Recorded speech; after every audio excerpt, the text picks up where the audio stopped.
Well, football has a funny knack of bringing you back down to earth just when you think you might be getting carried away, and that is certainly what happened to Plymouth Argyle on Tuesday night up in Yorkshire when they were beaten 2-0 by a Hull City side who have now got a 6-point gap over the Pilgrims, and Argyle are 6 from safety in the Championship with 11 games to spare. This is Argyle Analysis, and as always I'm joined by Aaron Cusack to digest what we saw at the MKM Stadium on Tuesday, and from the highs of scoring and taking the lead at the Etihad, we were down in the doldrums come full time on Tuesday night, weren't we? Very much so, Charlie. Yeah, really disappointing return from what was a really positive weekend, and I think everyone will look at the fixture and be disappointed in the fact that we didn't really offer anything of note going forward. And it felt like a fairly convincing and comfortable win against one of our biggest rivals at this stage of the season. So, it was disappointing to have come so quickly after what was, euphoric weekend. And now it looks like a really, really precarious position that they're in. Yeah. Going into the game, the chat was around Argyle's poor away form, obviously without a win this season in the league. Hull's poor home form, that only the two bottom sides in the Football League, Morecambe and Carlisle, have picked up fewer points than Hull this season. And you kind of felt, both probably felt, if you were going to improve, like if we were going to get a home win, if you're Hull, if we're going to get an away win as your Argyle, it will come today. And Hull got it. Yeah, and they got it at a canter, really. They were quite comfortable, weren't they? It wasn't as if, it was a real ebb and flow game and they nicked it. They were really on top from kind of the first 10 minutes. They looked really comfortable in possession. And we didn't really have an identity going forward. We didn't really lay a glove on them. And, the fact that we didn't really challenge the keeper whatsoever all evening against a team, as you said, have got, no clean sheets at home since August, haven't won at home since December. That was really disappointing to see, because we've had loads and loads of praise recently about how structurally outstanding we've been out of possession. Now there's a call to arms for the in possession moments, and it needs to improve drastically if they're going to try and survive in this division. Yeah, which is looking increasingly more difficult at this stage, isn't it? Both goals came in the second half. Both could be argued, Aaron, to be slightly unfortunate as well. Yeah, it was 2 or 3 minutes after the start of the second half, and it was a shot that ricocheted right into Gelhardt's path, and it was a clinical finish nonetheless. And on another day, it doesn't go into his path, and Katic is unlucky. And then the second goal, yes, it was offside, but it was a threat nonetheless. And to me, I don't think it took anything away from the result for Hull.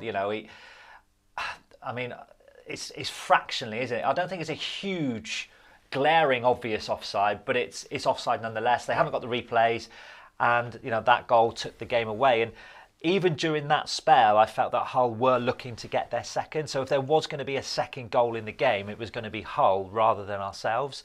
And that would be the disappointing thing, having, gone in, I thought, fortuitously level at half-time. I thought Hull had loads of pressure in the first half, didn't capitalise. And then, naturally you do think, will we get a goal early in the second half or at some point in the second half and take the sting out of Hull's attack? But it was almost as you were it from the first half, and that was disappointing to take. On like another day, that decision there gets spoken about more and more, and there's more anger about it. There was a little bit of anger around it, especially on the back of not getting the decision against Luton a couple of weeks before. Yeah.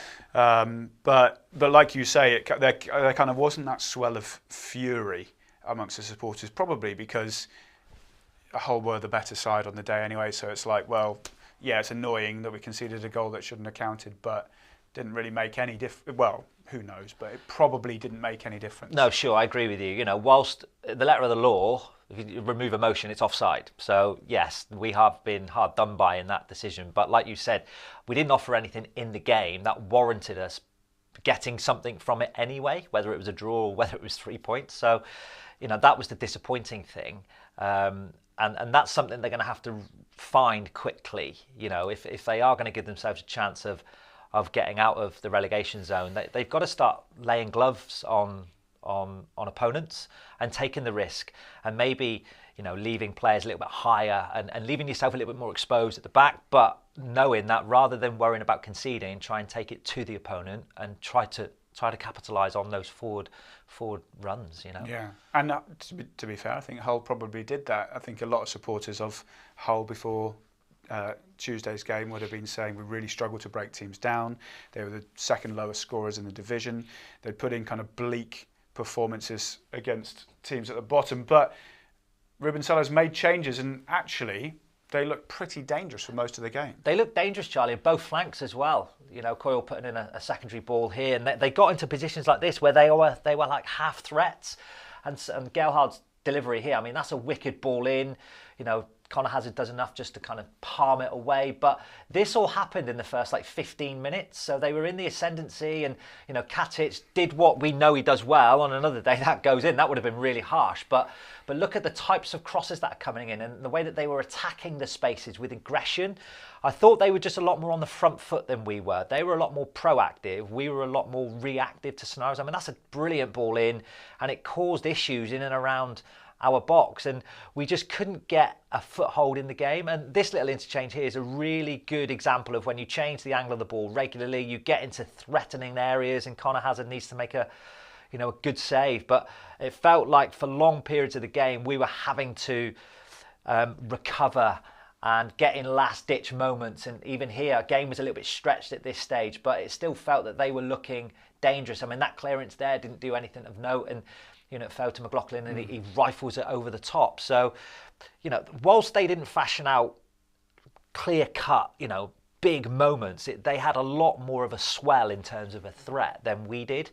And for me, they had a lot more pace on the attack. They had a lot more urgency, and they had a lot more endeavour, and we didn't have that whatsoever. And I feel, and no doubt a lot of people feel, we kind of got what we deserved on the night. So, with 11 games to go, to have that swing is possible. We saw the gap close over a similar sort of period, not even actually, just a couple of games with those back-to-back wins against West Brom and Millwall. So it obviously can be done, but time and games are running out, and wins are what are needed now. Yeah, right? They are. Yeah. And we spoke about the ability to kind of hurt teams and score goals. Is it worth taking a risk now? Well, there comes a point where it doesn't matter, does it? So you don't want to get to the point where you are mathematically unable to stay up, so you are relegated, and then you throw, caution to the wind and you win 3 games. You think, well, at what point, what have they got to lose at the minute? That's the question they'll have to ask themselves. They're already adrift, so what have they got to lose by taking a bit more of a risk?